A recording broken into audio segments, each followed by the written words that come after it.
हमारे चैनल को सब्सक्राइब करें और बेल नोटिफिकेशन को ज़रूर दबाएं।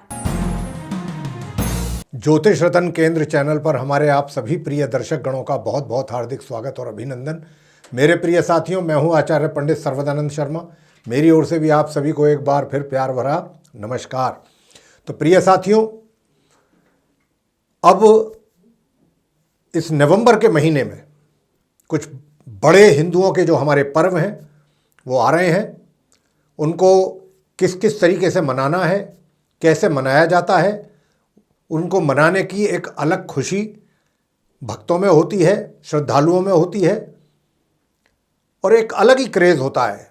ये वर्ष का सबसे बड़ा पर्व कहलाता है क्योंकि इसमें 5 पर्व एक साथ आते हैं, जिसमें कि धनतेरस है, छोटी दीपावली, बड़ी दीपावली, उसके बाद फिर आपका गोवर्धन हो गया, फिर भाई दूज हो गया। तो इस प्रकार ये 5 पर्व जो हैं एक साथ आते हैं, तो उसका एक अलग ही एक्साइटमेंट होता है सभी में, सभी व्यक्तियों में। तो आज जो हम इस वीडियो में आपसे बात करने वाले हैं वो हम बात करेंगे कि धनतेरस का जो पर्व है ये इस वर्ष और इस महीने में, नवंबर के महीने में किस दिन मनाया जाएगा, किस तारीख को मनाया जाएगा, क्या इसकी पूजा विधि है, कैसे पूजा की जानी चाहिए, धनतेरस किस लिए मनाया जाता है, ये सारी जानकारी और उसके शुभ मुहूर्त पूजा का ये भी हम आपको बताएंगे। बहुत ही संक्षेप में आपसे बात करेंगे, लेकिन जो भी महत्वपूर्ण जानकारियां हैं वो इस वीडियो के माध्यम से आप तक पहुंचाने की हमारी पूरी कोशिश है कि धनतेरस को आप कब मनाएं, किस तरह मनाएं, इसके पीछे क्या लॉजिक है, क्यों ये मनाया जाता है।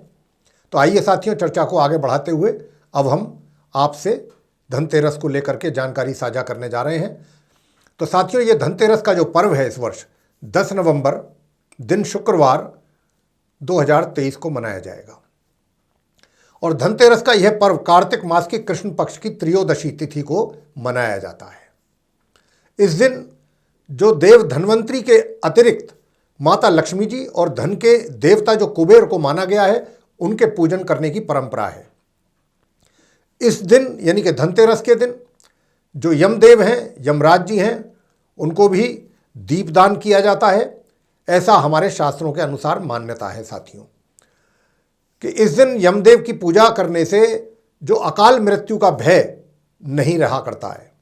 और इस दिन धन्वंतरी जी भी अवतरित हुए थे, धनतेरस के ही दिन अवतरित हुए थे धन्वंतरी जी, और इसी कारण इसे धनतेरस का नाम दिया गया है। धनतेरस का पर्व इसीलिए इसको मनाया जाता है इस रूप में ये कि इस दिन धन्वंतरी जी भी, उनका भी वो हुआ था, एक तरीके से हम कहें वो अवतरित हुए थे। और वो कैसे हुए थे वो तो आप में से बहुत लोग इस बात को बहुत अच्छी ढंग से, अच्छी प्रकार से जानते भी होंगे। इसी कारण जैसा मैंने कहा कि इसको धनतेरस भी कहा जाता है। देवताओं एवं असुरों द्वारा संयुक्त रूप से जो किए गए समुद्र मंथन के दौरान प्राप्त हुए जो 14 रत्न थे, उसमें धन्वंतरी जी भी एवं 2 दिन बाद माता लक्ष्मी जी भी अवतरित हुई थी। वहीं से ही धन्वंतरी जी की उत्पत्ति हुई, वहीं से ही माता लक्ष्मी जी की भी उत्पत्ति हुई थी, जो कि इन 14 रत्नों में शामिल हैं, माँ लक्ष्मी जी भी और धन्वंतरी जी भी। और इस तिथि को धन त्रयोदशी के नाम से इसीलिए जाना जाता है कि इस दिन से ही दीपावली के 5 पर्वों में से ये एक धनतेरस के दिन से ही इसकी शुरुआत हो जाती है साथियों। तो साथियों, इस दिन को राष्ट्रीय आयुर्वेद दिवस के रूप में भी मनाया जाता है। और देव धन्वंतरी जी देवताओं के वैद्य भी थे। धन्वंतरी जी जब समुद्र से प्रकट हुए, अवतरित हुए थे, तो उनके हाथों में अमृत से भरा कलश भी था। इसीलिए ही इस दिन बर्तन खरीदने की परंपरा है साथियों। विशेष रूप से पीतल या चांदी के बर्तन खरीदने चाहिए, क्योंकि पीतल जो है महर्षि धन्वंतरी जी का प्रिय धातु है। और इसमें घर में आरोग्य, अगर इसको खरीदते हैं इस प्रकार के बर्तनों को या कोई भी धातु को, तो इसमें क्या होता है खरीदने से कि घर में आरोग्य बना रहता है, सौभाग्य और स्वास्थ्य का लाभ होता है। धनतेरस के दिन दक्षिण दिशा में दिया जलाकर रखा जाता है। शास्त्रों के कथन के अनुसार घर के मुख्य द्वार पर दक्षिण दिशा की ओर दीपक जलाकर जरूर रखना चाहिए धनतेरस के दिन। साथ ही 13 दीपक जलाकर उनका पूजन करके उनको भी यमराज के नाम से दान किया जाता है, उनके निमित्त। और यह पूजन प्रदोष काल में ही किया जाना चाहिए, इस बात का भी ध्यान रखिएगा। और प्रदोष काल क्या होता है? सूर्य अस्त जब होते हैं उसके 2.25 घंटे तक जो है वो प्रदोष काल रहता है, 2 घंटा 24 मिनट लगभग। उसी दौरान इनकी पूजा या दीपदान किया जाना चाहिए। और इस दिन आप नए उपहार, चांदी का सिक्का है, जैसे बर्तन है, वाहन और गहनों की खरीदारी करना भी आपके लिए शुभ होता है अगर आप खरीदते हैं तो। धनतेरस की पूजा विधि क्या है, कैसे करनी चाहिए पूजा? तो साथियों, धनतेरस की पूजा जो है वो शुभ मुहूर्त में जरूर करनी चाहिए। उसके लिए शुभ मुहूर्त हम आपको बताएंगे अभी।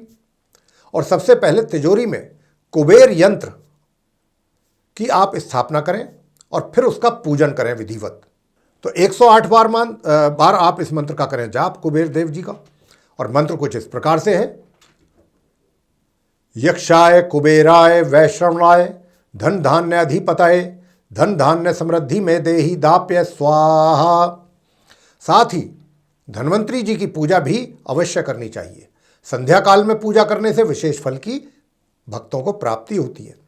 पूजा के स्थान पर उत्तर दिशा की ओर भगवान कुबेर और धन्वंतरी जी की मूर्ति की स्थापना करनी चाहिए और फिर उनकी पूजा करनी चाहिए।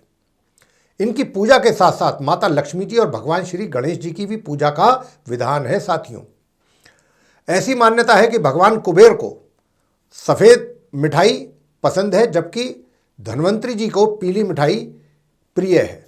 और इसी प्रकार मिठाइयों का भोग आपको लगाना भी चाहिए। धन्वंतरी जी को पीले रंग की मिठाई और कुबेर जी को सफ़ेद रंग की मिठाई का भोग आप लगाएं पूजा के दौरान। पूजा में फूल, फल, चावल, रोली, चंदन, धूप, दीप इसका इस्तेमाल करना भी, इसका उपयोग करना भी बहुत शुभ फलदायी होता है। और जैसा कि हम आपको अभी बता भी चुके हैं कि इस दिन जो यमराज है, यमदेव के नाम से भी दीपदान किया जाता है। और विशेष रूप से यदि घर की लक्ष्मी यानी कि जो घर की महिलाएं हैं वो इस दीपदान को करें तो पूरा परिवार, ऐसी मान्यता है कि वो स्वस्थ रहता है पूरे वर्ष। और दीप जलाकर उनका पूजन करके श्रद्धा भाव से आप यमदेव जी को नमन करें। पूजा का जो शुभ मुहूर्त है हम आपको वो बताएंगे। देखिए क्या है कि धनतेरस की जो पूजा का शुभ मुहूर्त और उसका विधान है वो यही है कि प्रदोष काल, जैसा हमने अभी कहा कि प्रदोष काल के समय में ही दीपदान एवं माँ लक्ष्मी जी का पूजा करना और धन्वंतरी जी का और कुबेर जी का पूजन करना बहुत ही शुभ होता है। सूर्यास्त के बाद के 2 घंटा 24 मिनट, जैसा हमने बताया कि अवधि को प्रदोष काल के नाम से जाना जाता है। और इस अवधि में स्थिर लगन में पूजा करने से घर परिवार में स्थायी रूप से लक्ष्मी जी का वास होता है। तो प्रिय साथियों, अब हम आपको बताने जा रहे हैं पूजा का शुभ मुहूर्त धनतेरस का, कि धनतेरस का जो पर्व मनाया जाएगा 10 नवंबर 2023 दिन शुक्रवार को, उस दिन आप पूजा किस शुभ मुहूर्त में करें, वो शुभ मुहूर्त अब हम आपको बता रहे हैं। तो इस वर्ष त्रयोदशी तिथि जो है, क्योंकि त्रयोदशी तिथि में ही धनतेरस मनाई जाती है, तो इस वर्ष त्रयोदशी तिथि नवंबर माह में दिनांक 10 नवंबर 2023 दिन शुक्रवार को दोपहर 12:36 से आरंभ हो रही है। और इस तिथि का समापन जो है वो 11 नवंबर की दोपहर 1:58 पर होगा। जैसा कि हमने अभी आपको अपनी चर्चा के दौरान बताया भी है कि धनतेरस के दिन पूजा प्रदोष काल में ही की जानी चाहिए। तो शुभ मुहूर्त जो है वो इस प्रकार है: धनतेरस के दिन 10 नवंबर के दिन शाम को 6:02 से लेकर के शाम के 8 बजे तक का मुहूर्त है ये। इसमें आप पूजा संपन्न अपनी कर सकते हैं इस समय अवधि में। कुल अवधि है 1 घंटा 58 प्रदोष काल की जो समय अवधि रहेगी वो शाम 5:44 से लेकर के शाम 8:19 तक रहेगी। वृषभ काल यानी कि जो वृषभ लगन है, और वृषभ लगन जो है वो स्थिर लगन कहलाता है, इसी लगन में ही पूजा की जानी चाहिए। उसी के हिसाब से हमने आपको मुहूर्त बताया है। तो ये वृषभ काल यानी कि वृषभ लगन जो है, स्थिर लगन, ये आरंभ हो जाएगा उस दिन 10 नवंबर को शाम 6:02 से, और ये भी शाम 8 बजे तक रहेगा। इसी के हिसाब से शुभ मुहूर्त आपको हमने बताया है। तो आप इस शुभ मुहूर्त में पूजा अपनी संपन्न कर सकते हैं। तो मेरे प्रिय साथियों, ये थी संक्षेप में चर्चा धनतेरस को लेकर के कि धनतेरस का पर्व कैसे और क्यों मनाया जाता है, इसके पीछे क्या हमारी पौराणिक तौर पे कथाएं हैं, क्या लॉजिक है इसके पीछे, और किस शुभ मुहूर्त में आपको इसका पूजन करना चाहिए और किस प्रकार करना चाहिए, ये सारी जानकारी हमने आपको इस वीडियो के माध्यम से अभी देने की कोशिश की है। आशा करते हैं कि ये वीडियो आपको ज़रूर पसंद आया होगा साथियों। अगर पसंद आया है तो इसको लाइक करना ना भूलें, चैनल को भी सब्सक्राइब जरूर कर लें। अधिक से अधिक मात्रा में इस जानकारी को आप शेयर करें, इस वीडियो को शेयर करें, ताकि दूसरे लोग भी इस जानकारी का लाभ ले सकें। और यदि आप चाहते हैं कि जो भी आने वाले दिनों में हमारे वीडियोज़ एस्ट्रोलॉजी के टॉपिक पर बनते हैं वे सभी नोटिफिकेशंस के साथ सीधे आप तक पहुंच पाएँ, तो उसके लिए फिर आपको करना है बेल आइकन को प्रेस। जी हाँ, तो इसी के साथ अब हम इस कार्यक्रम का समापन करना चाहेंगे और अपनी वाणी को देना चाहेंगे विराम, और अपने आप सभी मित्रगणों से भी लेना चाहेंगे इजाज़त। तो इसी के साथ आप सभी का सहृदय बहुत बहुत धन्यवाद। जय माता दी।